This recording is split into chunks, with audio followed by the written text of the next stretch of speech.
السلام علیکم. ډیر یو اهم سوال نن سبا خلک کوي چې شیر افضل مروت د پارټۍ نه ولې سایډ لاین کو او د کور کمیټې نه مو ویستو او دا څه وجه ده؟ ځکه چې شیر افضل مروت هغه سړی و چې کله په تحریک انصاف ډیر سخت وخت و څوک د کوره بهر نشو راوتې، هغه د الیکشن نه مخکې بهر راووتو او په قوم کې یو نوې جذبه واچوله او د الیکشن په ګټلو کې د هغه څه الفاظ چې وړ گیا او د دې ډیر لوی اهمیت و. خو اوس داسې ولې وشوه چې عمران خان هغه د دې هر څه نه سایډ لاین کو؟ د هغې دوه بنیادي وجې وې.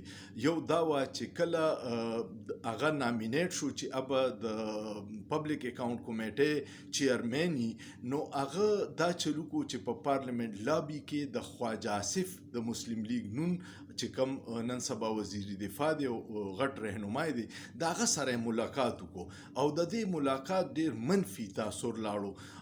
دویم کار یې دا وکړو چې د سعودي عرب خلاف هغه یو بیان ورکړی چې په ریجیم چینج کې او د عمران خان حکومت ختمېدو کې د سعودي عرب هم لاس دی او هغې هم د پارټۍ مفاداتو ته ډیر نقصان ورسو.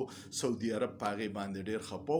نو دا دوه بنیادي وجې وي چې هغه کارنامې خو ډیرې دي خو خولۍ بې کابو وه. نو په دې وجې دې وخت کې چې تحریک ډیر په جبر کې دی، ریاست ورسره دشمنی راغستې ده، نو په هغې حالاتو کې داسې بیانونه نور مشکلات پیدا کوي. نو د شیر افضل مروت په لر کېدو باندې یا په سایډ کېدو باندې چې کم خلکو سوال و په ذهن کې چې ولې لر کو، نو دا دوه بنیادي وجې وي.